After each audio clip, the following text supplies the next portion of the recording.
Good morning. This early morning, we continue our session on a new START treaty. We started yesterday the first session with 4 views, and now we continue with some new panelists. Vladimir Ivanov, the chief of the East-West Institute branch in Moscow.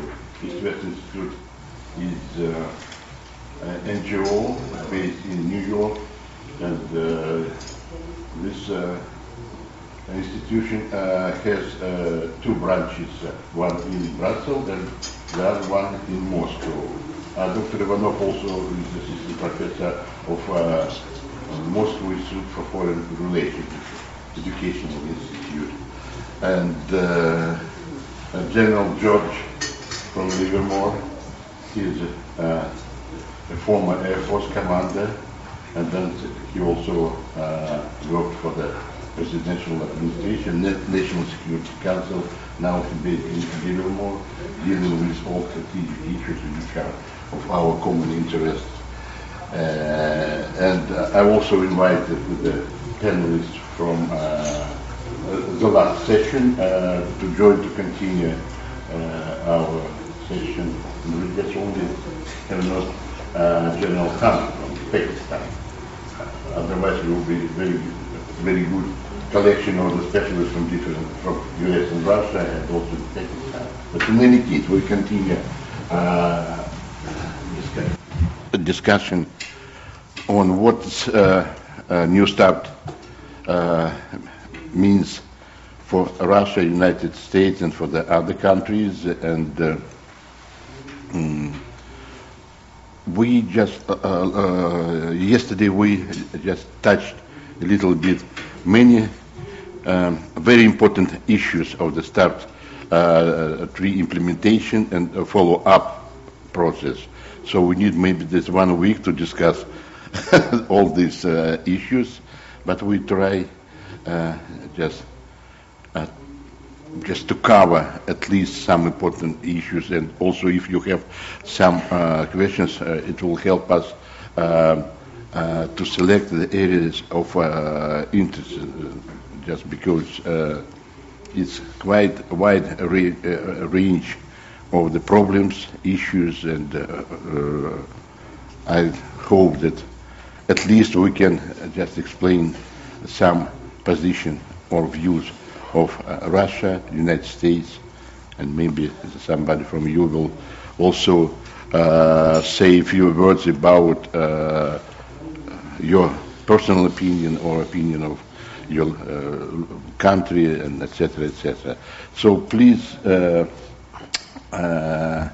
be open to ask any question to us, and we try to give the answer. First, I would like to give the floor to the Dr. Ivanov, who will just tell you about Russian perception and Russian view on some problems, and what New START treaty means for Russia. Please, Vladimir. Good morning.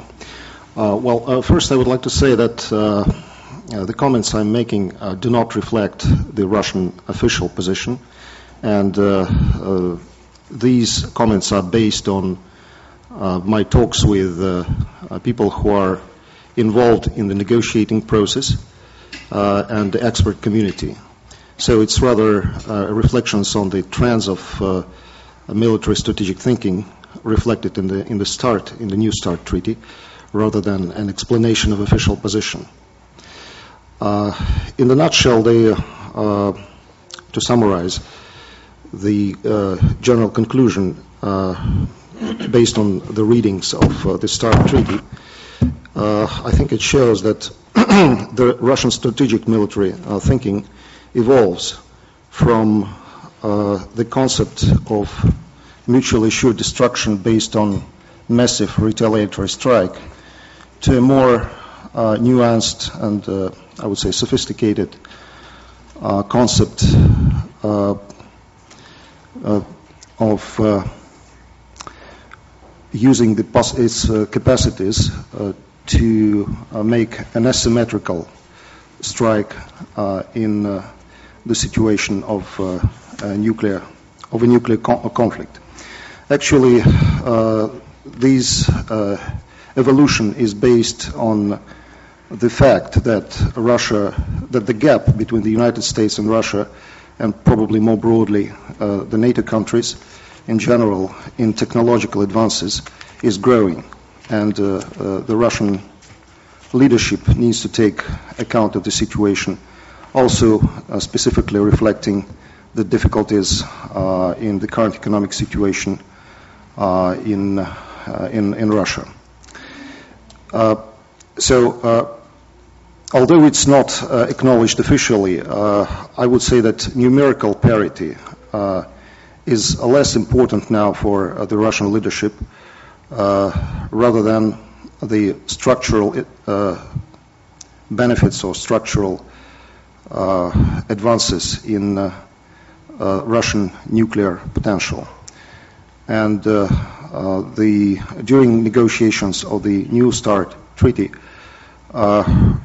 Russia was very keen about these structural differences. And there's a number of well-known concerns. I would just enumerate the concerns which were discussed in the course of negotiations, but also are more or less explicitly seen in the text of the treaty. First is the ballistic missile defenses. Russians are explicit about their concerns on the possible deployment of the U.S. global ballistic missile defense system. And it is reflected, as you know, in the introduction to the treaty, where there is a stipulation of the linkage between strategic defensive and offensive arms. In the process of ratification of the treaty, it was stated many times by the Russian leadership as well as the Duma officials that in case the capacities of the U.S. Ballistic missile defenses overcome certain limits, then Russia reserves the right to withdraw from the New START treaty. The second point, which is clearly seen in the text of the treaty, is Russian concerns about the reloading capacities. And there is a definite intention of Russians to limit the reloading capacities of the U.S. nuclear forces. The third item is certain equivalence between nuclearly equipped and conventionally equipped strategic launchers. Actually, it is also stipulated in the preamble to the treaty that there's some kind of equivalence between these two capacities. And it should be mentioned also that tactical nukes are not subject of the treaty, but it is an essential component of the overall complexity of global strategic balance. And the fact that Russians still are not ready to discuss this issue is important. It shows that Russia would like to keep its numerical superiority in the tactical nukes, and one of the key preconditions to go into detailed negotiations of this subject is the presence of United States tactical nukes potential in Europe. And Russians do not want to go into further negotiations before these tactical nukes are based on the territories of several states in Europe.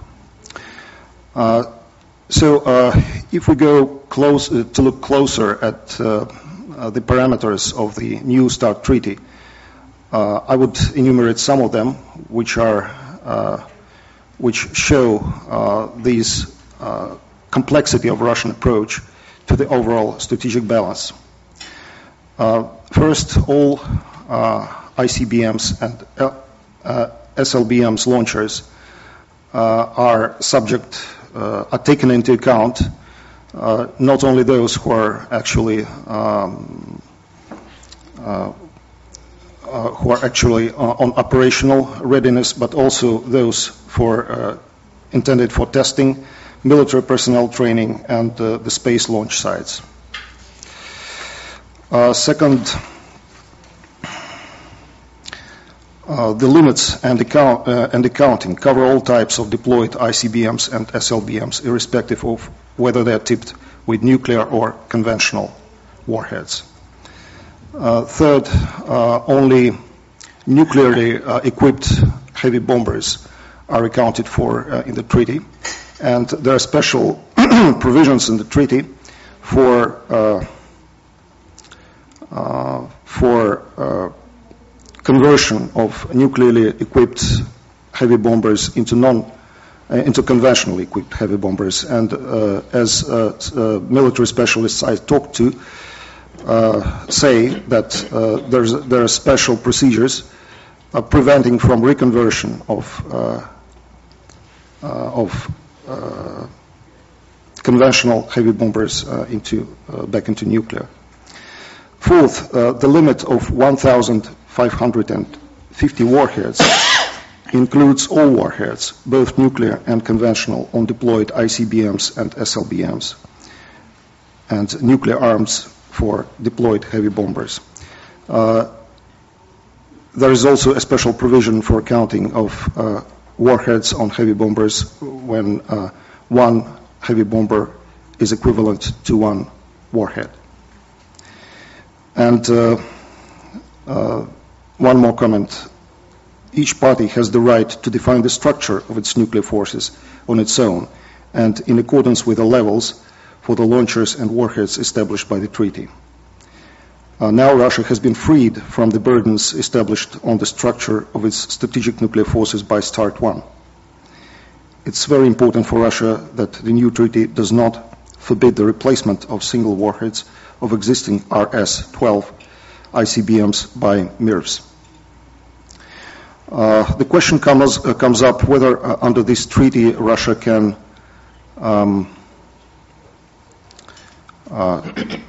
retain strategic parity with the United States in terms of accounting different types of strategic launchers and warheads.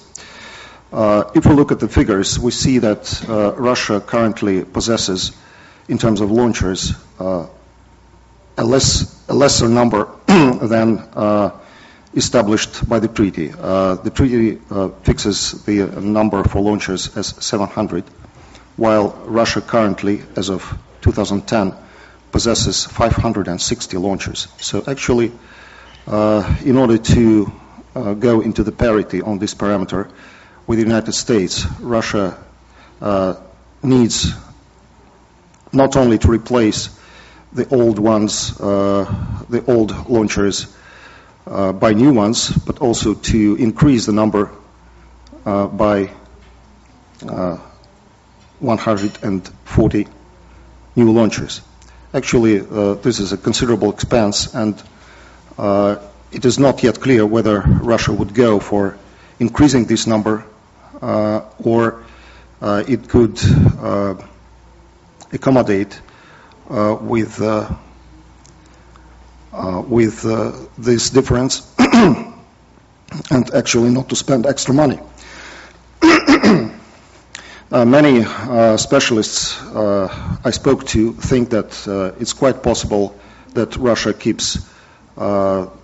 does not go to raise the upper limit on this parameter. And actually this reflects the kind of thinking I pointed to in the beginning.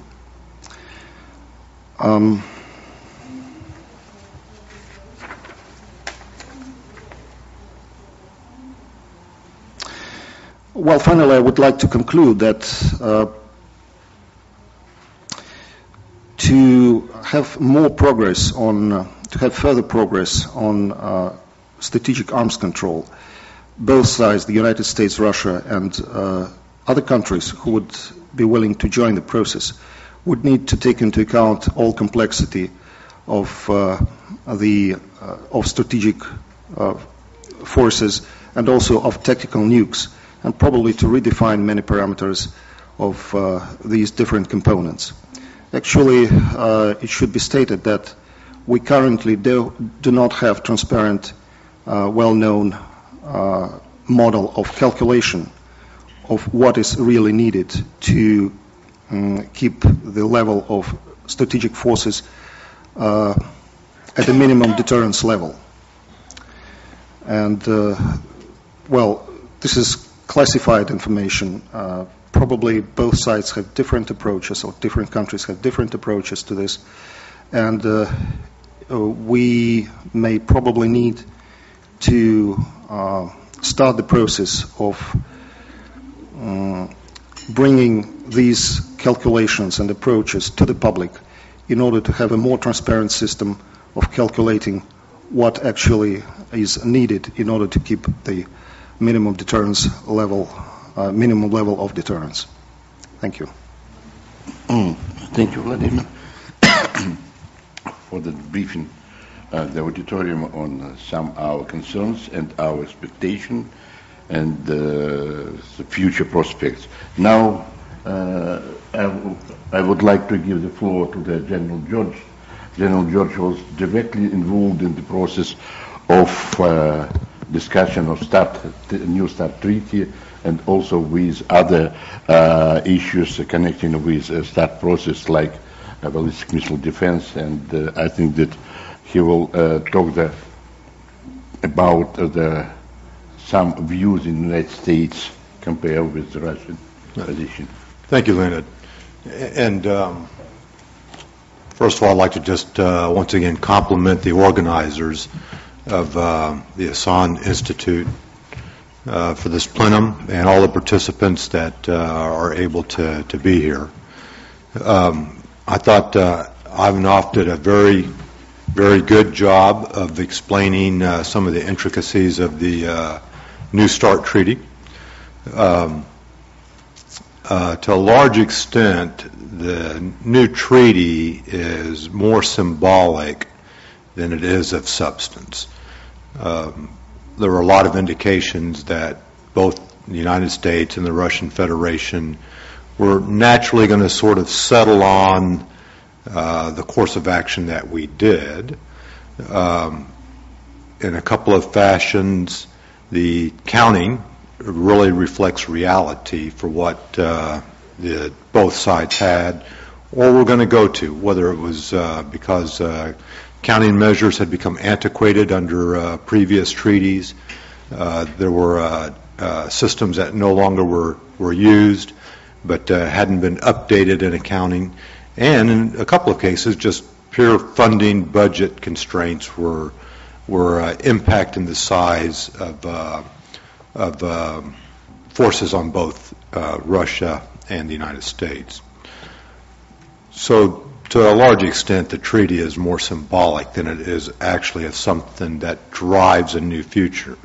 Now, let me talk a little bit about the symbolism, though. That's not meant to say that I think it isn't important.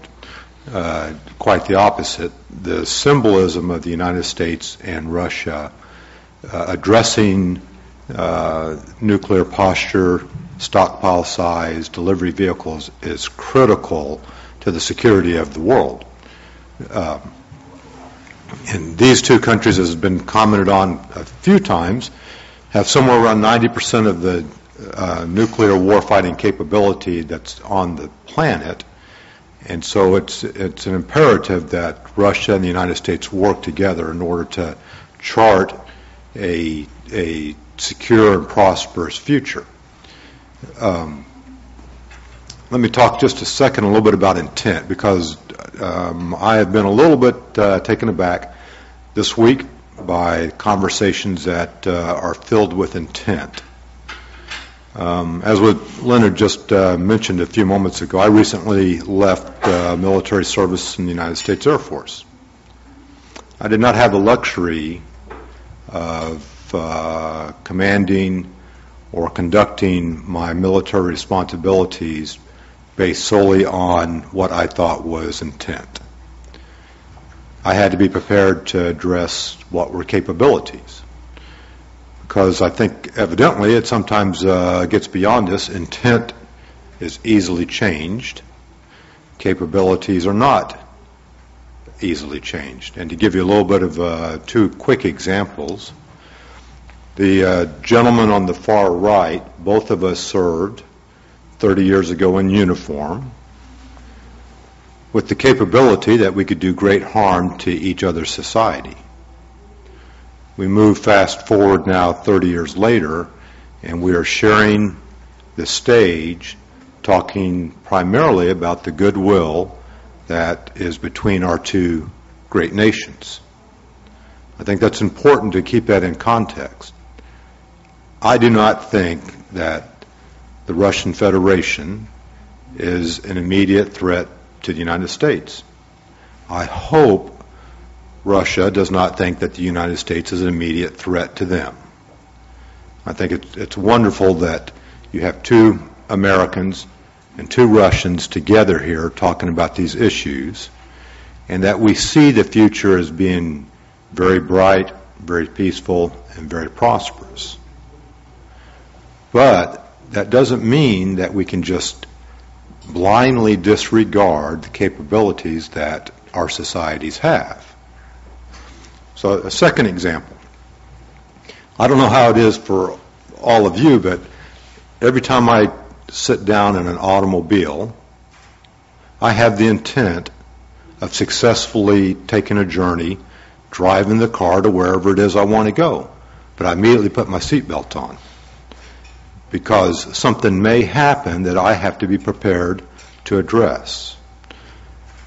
So along that lines, I'm very appreciative of our country's effort to build a missile defense that protects human life. But I am very, very quick to understand why Russia is concerned about that. The United States has no intent to use missile defense.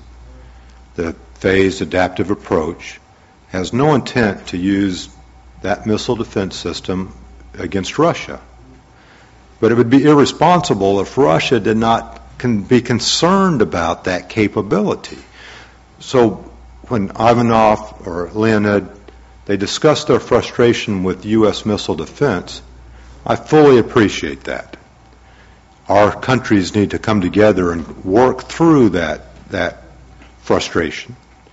The United States has no intent, and I don't think we're going to build any capability that would directly confront Russia on that. But we need to have transparency that helps them understand what is going on with our efforts on missile defense. Likewise, I think both sides have plenty of nuclear weapons, plenty of capability.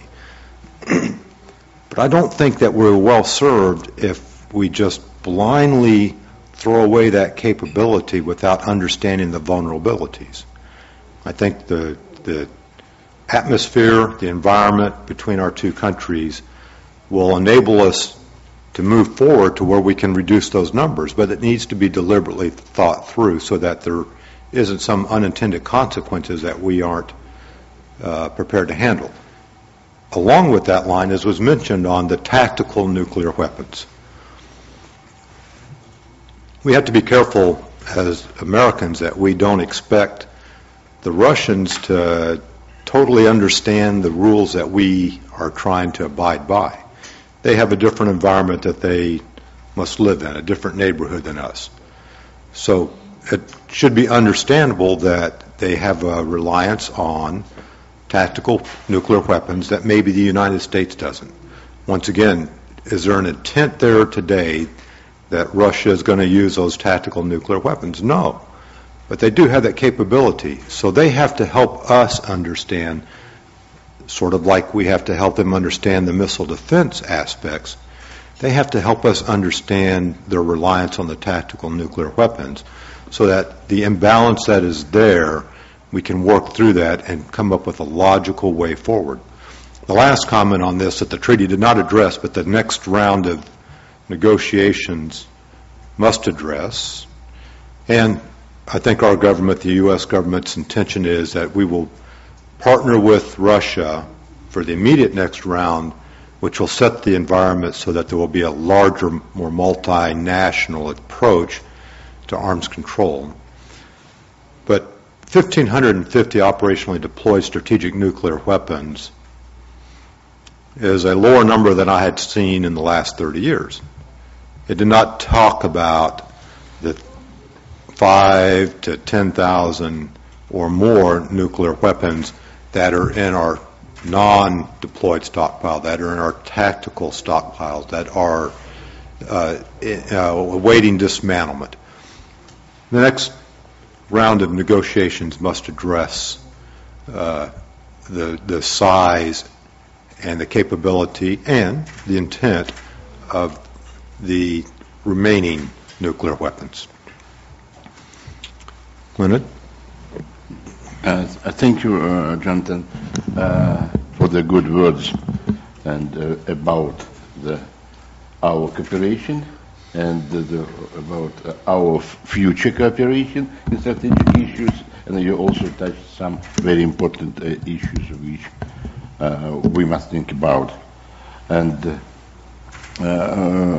Vladimir, I just would like to add among our Russian concerns in start process. It's also, and maybe Eldridge will say something about this.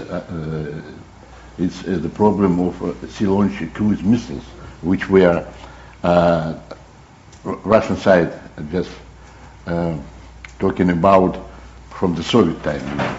And so I would like to give the floor to the Eldridge Colby, who is directly was involved, I don't know, on the scene, on behind the scene, to the start negotiation in Geneva, because I was also in Geneva, but I was behind the scene.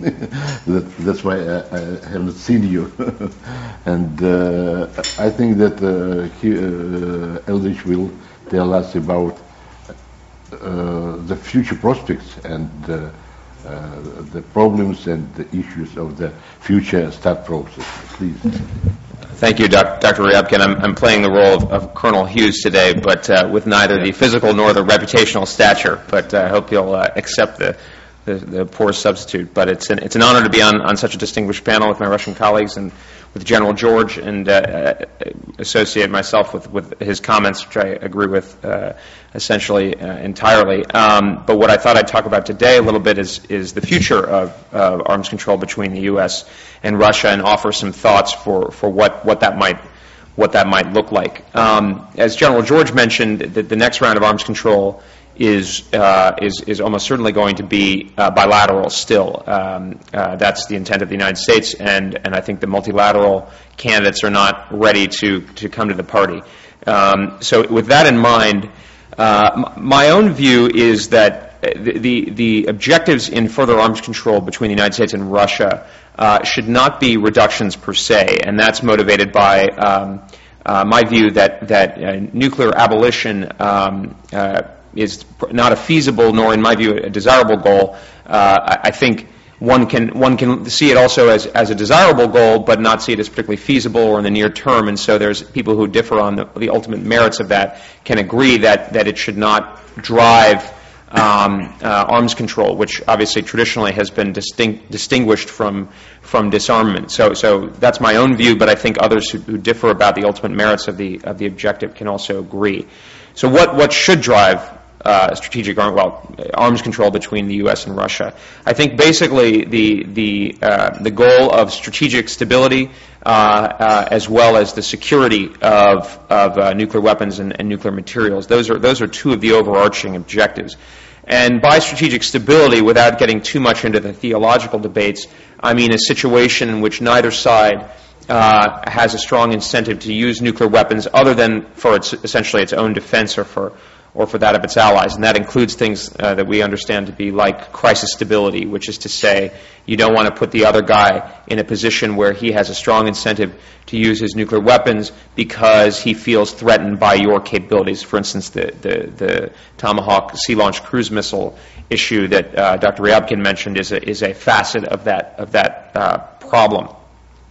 So what does that mean specifically? I think basically it means that both sides should be encouraged through arms control to move to postures where they have an assured, devastating second strike capability. And I draw that from Jim Miller's testimony to the Senate in connection with the New START Treaty, which is to say that each side, even if it were to receive an attempted first strike by the other side, would still have the ability to strike back in a way that it views as sufficient to deter the other party.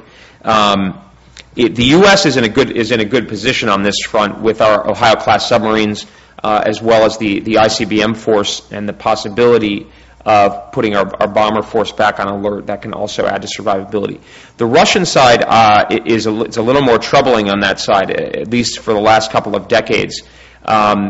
Russia traditionally had a focus on silo-based ICBMs with a large number of warheads, which we consider to be destabilizing, particularly the SS-18, aptly named the Satan missile by NATO. But that seems to be improving. The Russians have been moving to a more road-mobile-based force, particularly the RS-24 missile, which we Americans have had the chance to see now in an exhibition under the New START Treaty, and Russia has been shifting in that direction. Russia's submarine force has had some problems, particularly with its missile technology. That may improve. That can be a survivable leg of a nuclear posture, although there are issues associated with that. So I think one thing that has been a traditional part of strategic arms control and was dropped out of the New START negotiations in large part, I think, because, as General George mentioned, it was in some sense symbolic or attempt to reinvigorate the arms control process and extend the START regime, would be to try to shift away from highly MIRVed, silo-based ICBMs. The Russians have been discussing replacing the SS-18 and the SS-19. That, I think, would be problematic from the U.S. point of view. The U.S. has also made the commitment in the nuclear posture review to move all its ICBMs to a single warhead. That is more stabilizing in our view. I think another concern in this respect will be U.S. conventional strike and missile defense capabilities.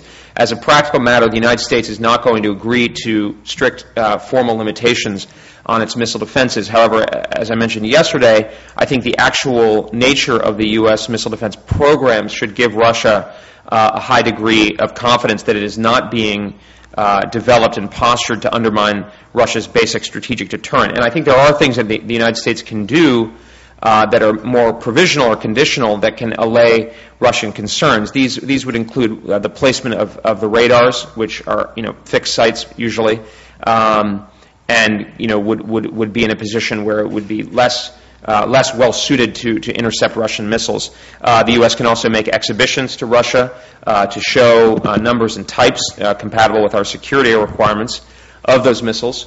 The U.S. might also make political commitments to limit the number of interceptors and more clearly to tie it to the development of the rogue state threat, particularly Iran in the European context.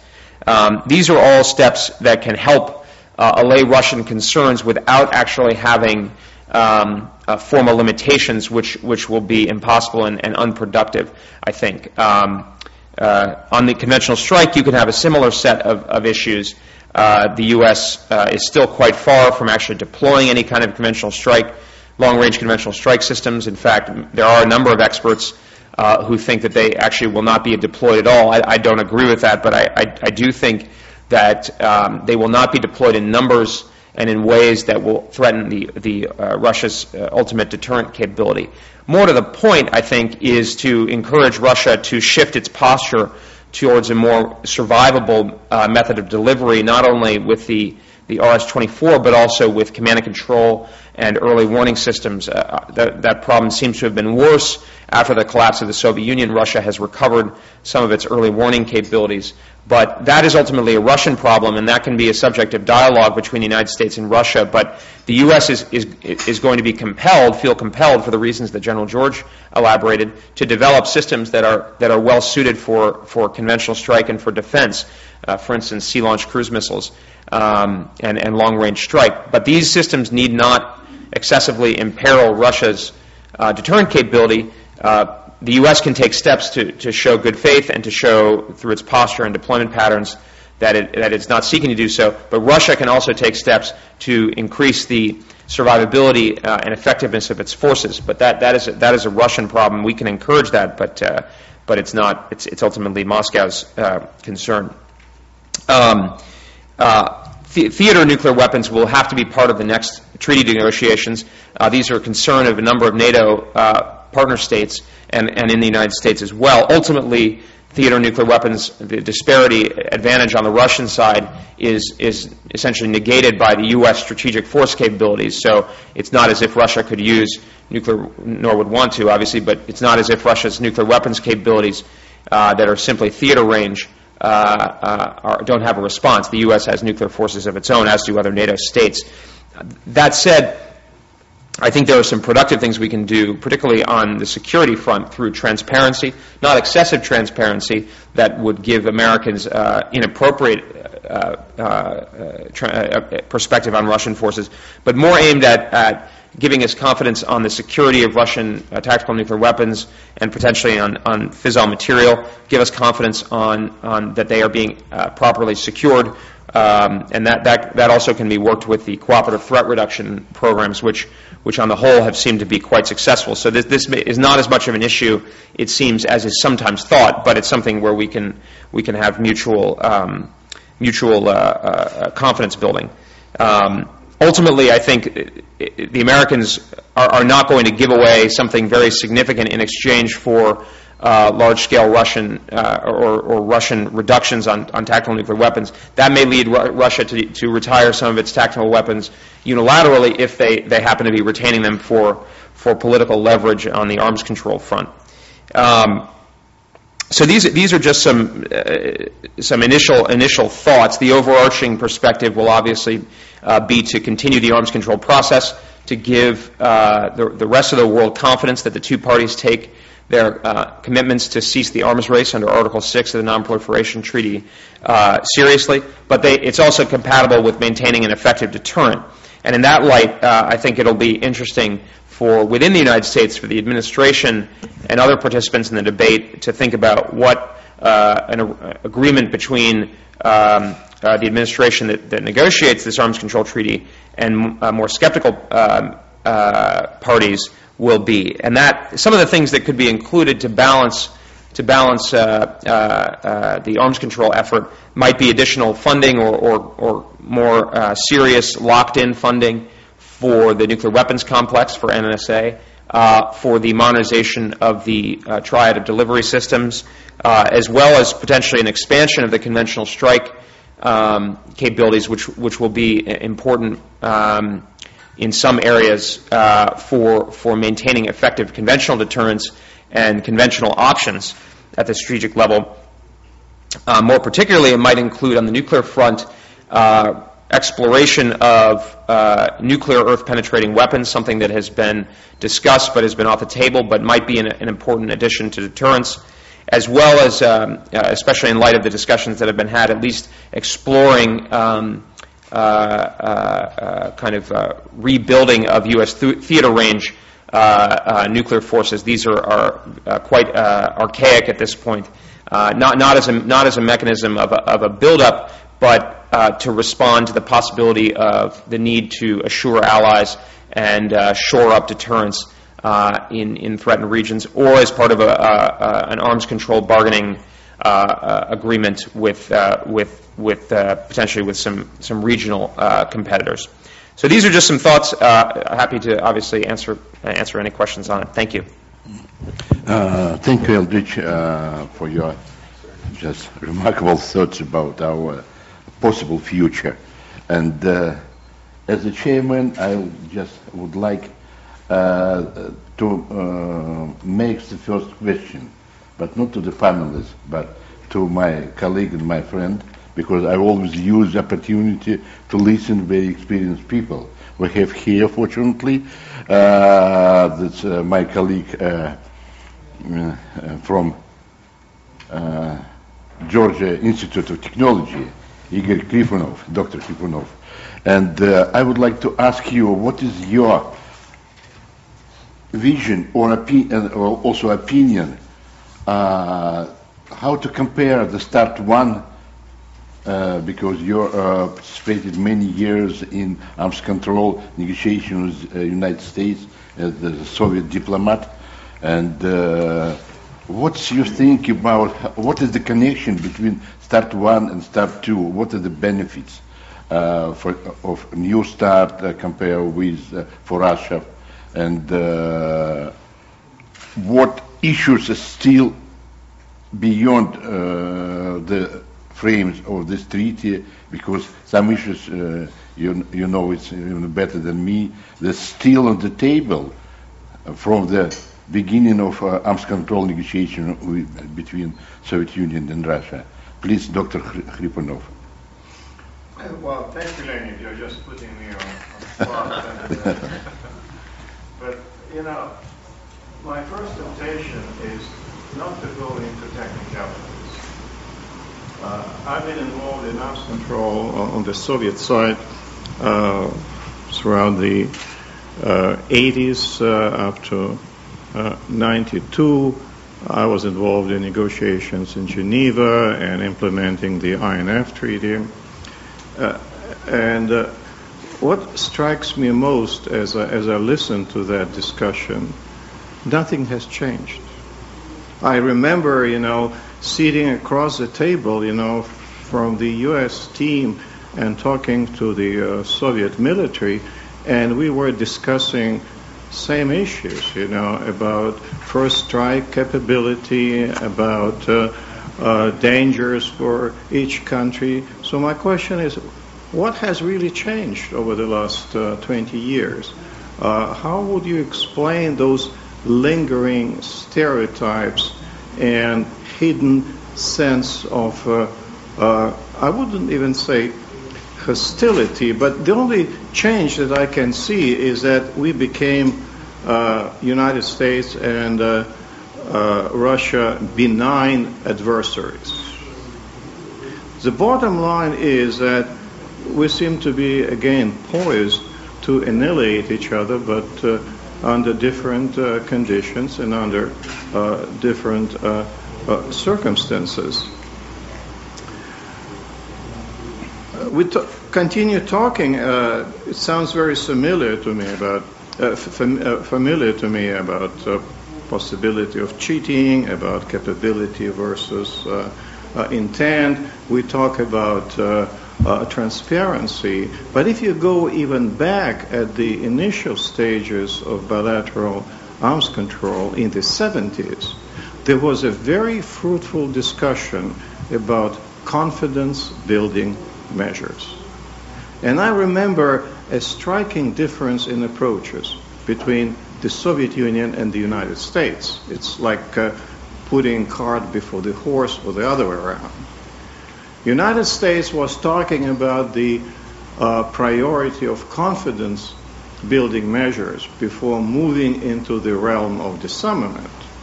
And I think it sounded a little bit more logical than the other way around. If you understand each other much better, if you develop trust with each other, certainly it would determine the future parameters of reductions and arms control. Now we talk about transparency and no longer about confidence building measures. And probably time has come to develop a new vision of confidence building measures that would be an effective tool against those old stereotypes. So my first remark is that pushing aside all the technicalities of all arms control treaties, let's look into what we can do under the new circumstances regarding confidence-building measures. Because we live in a very different world compared to the 70s and to the 80s.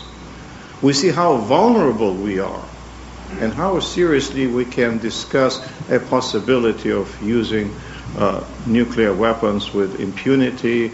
I'm not even talking about hair-trigger alerts, I'm just talking about even accidental launch of nuclear weapons that would jolt the entire world. So regarding these confidence-building measures, I want just to refer to two success stories in the past. First of all, the Bush-Gorbachev unilateral withdrawal of tactical nuclear weapons. It was a visionary step on the part of the United States, and I think we all owe much to that initiative, and that Gorbachev really reciprocated. Because what happened 3 months later in December, I maintain good relationship with my friend General Maslin, who was in charge of nuclear weapons. And he was very busy throughout 1992 withdrawing all tactical nuclear weapons from former Soviet republics. About 10 years ago, I approached him and said, why don't we co-author a book about your experience, how you struggled, to take all these tactical weapons, inside Russia. He looked at me and said, it's such a sensitive issue. Time has not yet come really to write about it. But it was a success story. The next success story, which for some reasons we tend to forget, is the INF Treaty. Maybe the roots of that treaty is different, No one wanted this medium-range, missiles. It was becoming very obsolete. But the way the sides showed trust into each other, the way this treaty was implemented without any hitch, and very productive dialogue, is a good example, probably, how we can resurrect this mechanism of confidence-building measures. So I guess my message is let's start thinking about confidence-building measures before we really tinker with all these figures and number of warheads and ABM launches. Thank you. Thank you, Ed. I waited that you will say the same things. So thank you for this, and I fully agree with you that confidence-building measures, it's not the old way of thinking in our strategic relations, because for today, when we started to discuss the issue of ballistic missile defense in our strategic relation and possible cooperation, this is to work together, cooperate together in such very sensitive issues like military issues, and ABM is a military issue, cooperation. So this is a very good way to build the confidence and trust. But when we started to discussion with our American colleagues, and modern colleagues, the friends, we found that we are overestimate the possibility of such cooperation, because we immediately going deeper to the problem, we found that we face the problem which still have the roots from the old Cold War time era.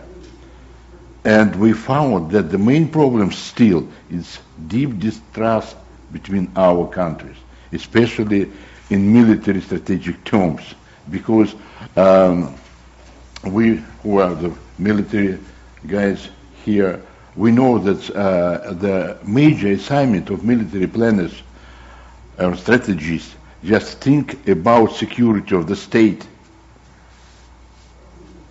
and just taking into account any kind of the threats, visible, invisible, unbelievable. So because that's a assignment of the military planners.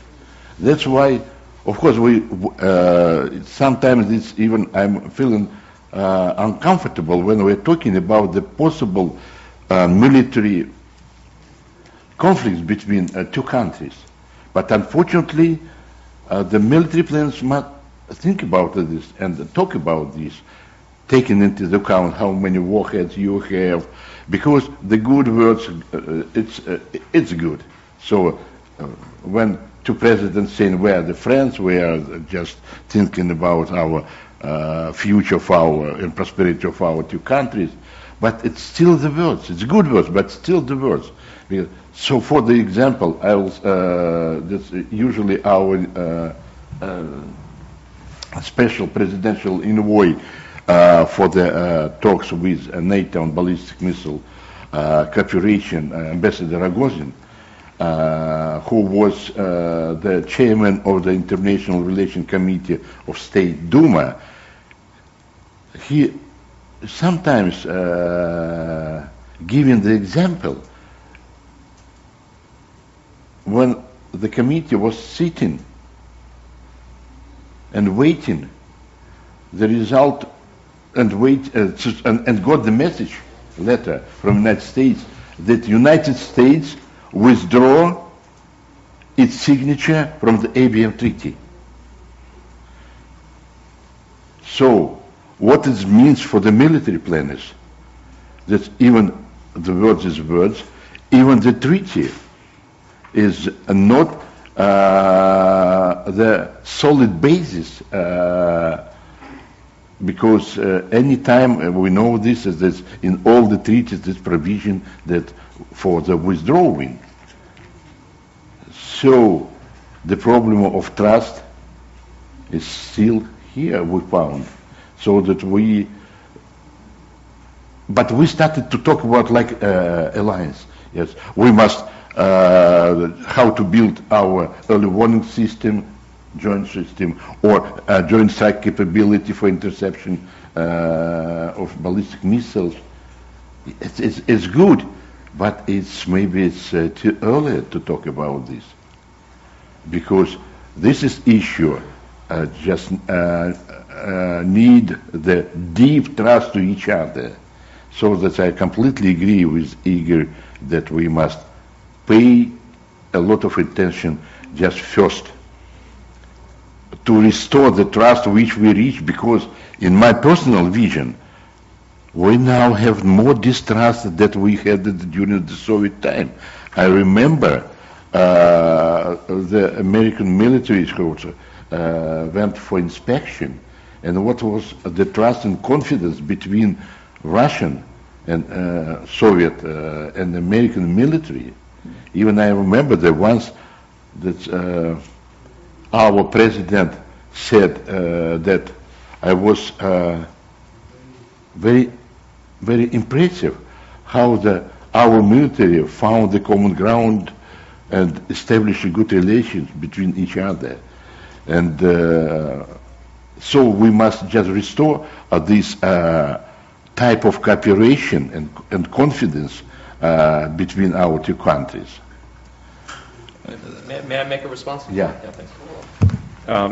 Thank you for your interesting comments. I mean, first thing to say is there is a strong spectrum of opinion on this topic. I mean, there are people who agree that we should get beyond this sort of strategic stability mindset, the kind of classical concerns about nuclear issues, and they're very strongly represented in the administration, for instance, and in the Congress. So that's one thing to understand. The second thing is, in the New START negotiations, which I was a participant, that point of view was quite strongly represented, and in fact, the decision not to focus on the traditional issues of strategic stability, such as MIRV, silo-based ICBMs, is a reflection, in some sense, of that, of the influence of that point of view, as well as some other, obviously, the desire to have flexibility on our part.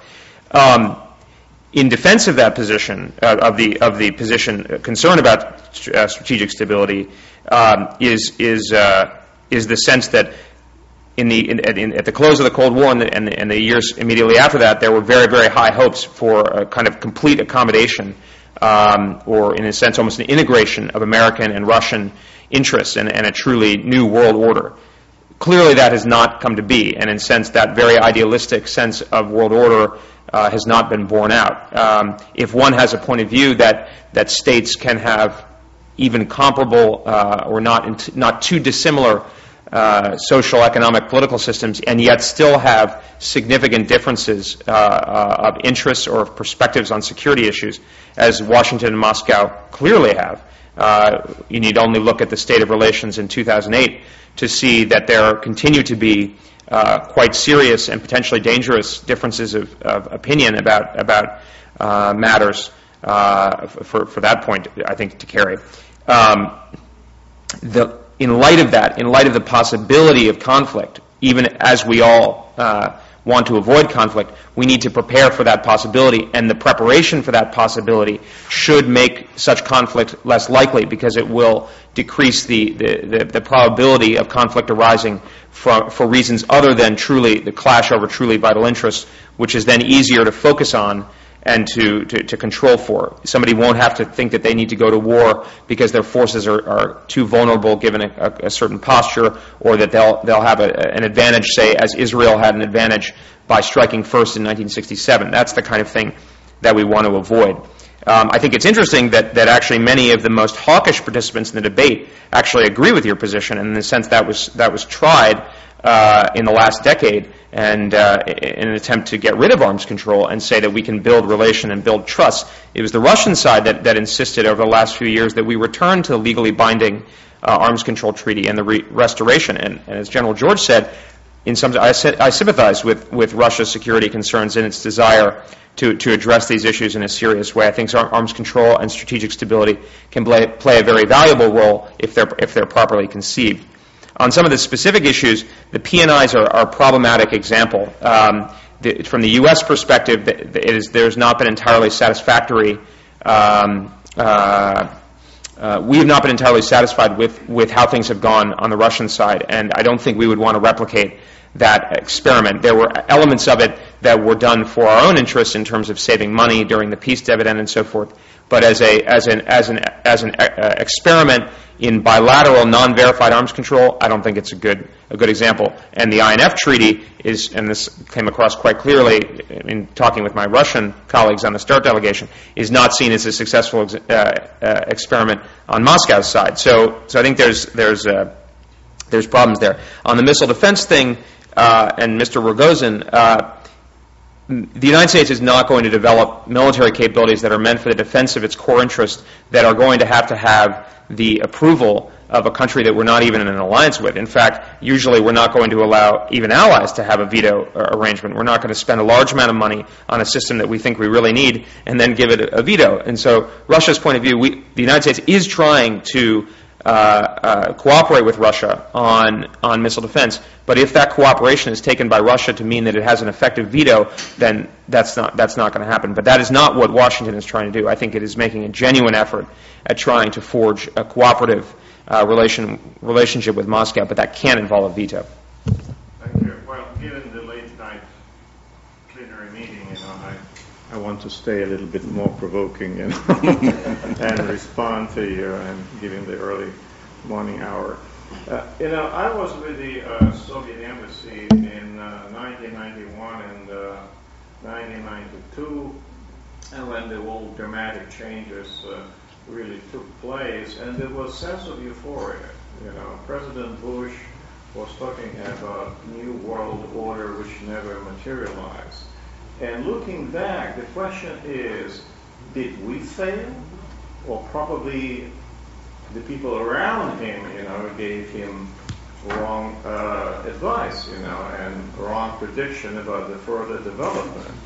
So is it our human error or not? Because I do remember, this sense of euphoria both in Russia and the United States that we are becoming partners, we are becoming friends. and I can just reveal a small secret, in the June issue of Defense News, 1992, I had an op-ed that Russia should join NATO. And that was one of the reasons why I had to resign later the same summer, and move to the University of Georgia. So this sense of euphoria was gradually changed, and turned into new quality of hostility. There were a couple of good articles and books about it. One was Why We Lost Russia. So I think the burden is on both sides. We missed something, and I think the academics, scholars, have a very important mission to go back and understand, is it part of national culture of Russia, also to maintain an enemy on the horizon as a rallying point for the huge country to stay together and move ahead? Is it something, that is a feature of U.S. national strategic culture, to have continued distrust in a country like Russia? Let me give you one example. If you compare in our multipolar world the way Russia reasserts itself and China reasserts itself as a power center, you see striking difference. Russia is sending cruisers, battleships, around the world. It flies, bombers. It regularly celebrates the 50th anniversary of the hydrogen bomb. It doesn't happen in China. They are focusing on more or less on what we call soft power. They take pride in the super speedy, super fast train between Shanghai and Beijing. They build skyscrapers, They have different way of reasserting itself. So I'm telling you this just to illustrate that the strategic culture needs to be taken into consideration as you analyze patterns of behavior and try to predict how a country would be moving ahead in the defense area, in many other, in the relationship with other countries. And finally, I think we need to go beyond the military and make a wider community of politicians, strategists involved in the planning process to be successful, both in Russia and the United States. So I'm not contradicting you, I'm just trying to challenge you a little bit. Okay, well, I guess should I respond to that briefly, or I mean, just to respond to the challenge. Thank you. I think, to me, there was an unrealistic sense of what was possible in the wake of the end of the Cold War. Perhaps we had been in a situation in which you had two inveterately hostile ideological systems, standing off. But that's an unusual example in the history of the world. In most periods, states have had comparable political systems or economic systems and have still had competition and tension. And the U.S. and Russia do have different interests on an array of issues.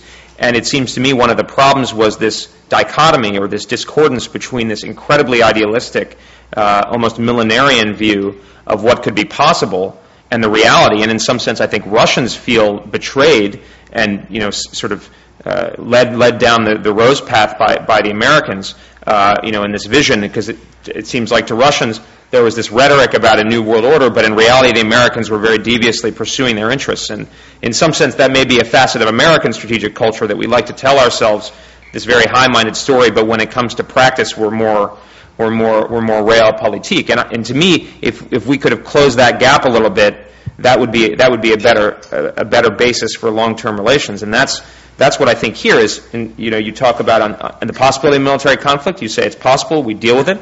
it's not the totality of relations. We have economic relations and so forth, and so that's how I would respond to that challenge. Okay, so please, the questions now. We're Thank talking you too much. so much, and welcome to our Russian friends. As you probably can see, I'm the only Korean in this plenum. I spent 4 years in Moscow doing studies, perfecting my Russian, and also I'm the only Korean that has an advanced degree from both North America and in Moscow. I've also spent an entire week when Medvedev came with his presidential delegation for the G20 on a one-on-one basis, and I fully agree with all the points that you've made. Could you just be kind enough to comment on the state of the political relationship between United States and Russia today? I would appreciate anybody from here. Yeah, I could give just a couple of quick comments because I was fortunate enough to be in the White House the last couple of years. I will say that there is a genuine, large amount of respect and even a personal friendship between the two presidents. I think their immediate staffs also have a growing, healthy relationship. I think beyond that, sort of the bureaucratic stability that does have a pertinent place that is valuable. There is still some reticence to immediately warm up. I think that's at a governmental level. I think forums like this, where you can get people that are more comfortable speaking from Georgia versus from within the government, that you see that friendship is growing even more.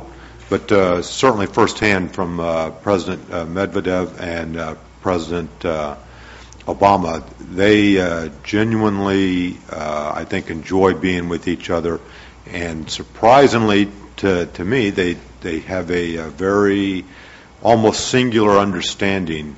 Both of them are, compared to previous presidents and previous ages, are younger, and they're not quite hemmed in by the bounds of the Cold War that maybe their predecessors were a little bit more tied to. One small correction. University of Georgia in Athens, United States. It's not Republic of Georgia. Right, but it's still different from the government service that you had in Moscow, though. Yes. Right, that's what I meant. Yeah, because I thought you were referring to Georgia, Tbilisi, no? No, not me. Yeah, that is always some misunderstanding with Georgia. And I would like to add about relations. You know, that just for example, we just with this stupid ABM issue, we just face now a very critical moment in our strategic relations. And I was lucky when I heard just a couple of days the speech of our defense minister, who said that we understand that it's a very critical issue for our relations because we have the different vision. But we don't want that such contradiction will lead to the further deterioration of our relations. So we will try to do our best, just continue the process of, I would say, this establishing good relations between Russia and the United States after the 10 years of Bush administration. So it's clear understanding from our leadership that we need these cooperative relations and friendship between the United States and Russia. I understand your if you go back to 5 or 6 years ago, I'm sure that the Bush administration's relationship with Russia is very different. I know that Mr. Obama is trying very hard, but there are a lot of challenges that I think you probably know better than I do. And when I talk with people from Tom Graham to Mike McFaul, there are some serious structural problems in the relationship that I see. Just simply would not give the impulse that brought, like the INF, when Gorbachev was stepping into the jurisdiction of the generals and throwing in even short-range missiles. And so my assessment, when I hear from both the Russian side on private and on the American side on private, if I may be very sincerely frank, since you've come all the way here, is that arms control today is just a symbolism, and the underlying political relationship has such a dissonance going back to 10 years, and the Americans not accepting Russia as a major pillar of European security, as well pointed out by our colleague sitting on the center. So I know there's a lot of hope, but I see the reality as extremely challenging, although the blueprint on the arms control, as agreed, is much more, it's more hopeful, but yeah. Yeah, well, let me just comment on that. I mean, I think that actually gives greater reason for arms control. That arms control negotiated in a period of amity is just a ratification of dynamics that are already happening, and in a sense get passed by. I mean, START 1, even because it took a while to get ratified, was already sort of almost overtaken by events. And if you go back and you look at the ratification record and the deliberations of the Senate, most of the questions were not even about the issue, because the limits had already been completely left behind in the dust by the PNIs and so forth. So when you want arms control is when you don't entirely have perfect relations, and that's actually another reason why it's important with China. And it's interesting that the Chinese have been resistant, and my sense is because I think they don't want to mimic the Soviet experience, which they, I think, rightly see as very problematic in the sense of an excessive investment in the military,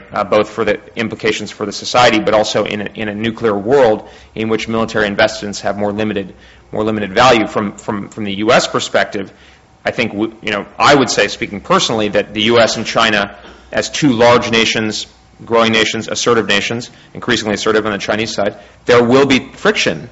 And so arms control and strategic stability discussions are incredibly valuable, but the Chinese are resistant, I think, because of this discordance between what the Americans say and what we sometimes do. So that's a problem that we'll have to manage. It would be a psychological problem over obsession with external threat?